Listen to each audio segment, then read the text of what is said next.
Sa magandang araw po sa inyong lahat.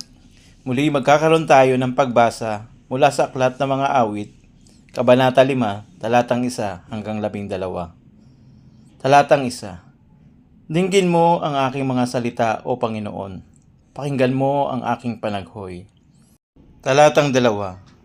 Pakinggan mo ang tunog ng aking daing, Hari ko at Diyos ko, sapagkat sa iyo ako'y nananalangin. Talatang 3. O Panginoon, sa umaga ang tinig ko'y iyong pinapakinggan.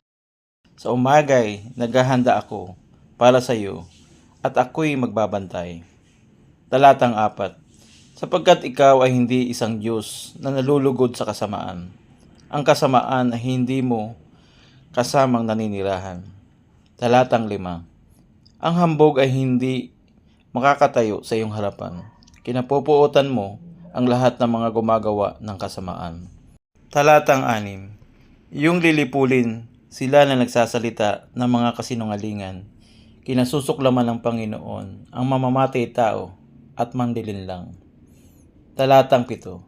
Ngunit ako sa pamamagitan ng kasaganaan ng iyong wagas na pag-ibig ay papasok sa iyong bahay at sa iyo'y may takot na sasamba sa templo mong banal. Talatang 8. Patnubayan mo ako, O Panginoon, sa iyong katuwiran.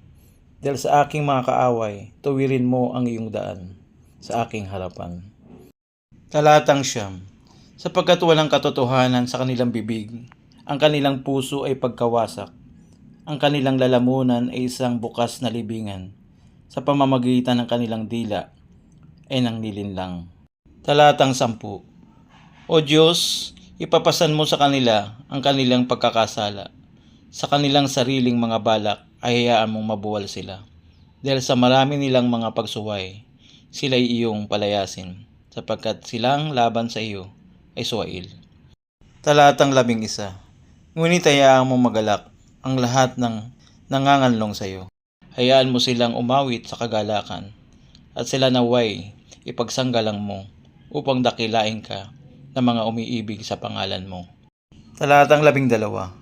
O Panginoon, sapagkat iyong pinagpapala ang tapat na gaya ng isang kalasag, ay tinatakpan mo siya ng paglingap. Salamat sa salita ng Panginoon. Mula sa Aklat ng Mga Awit, Kabanata 5, talatang 1 hanggang 12.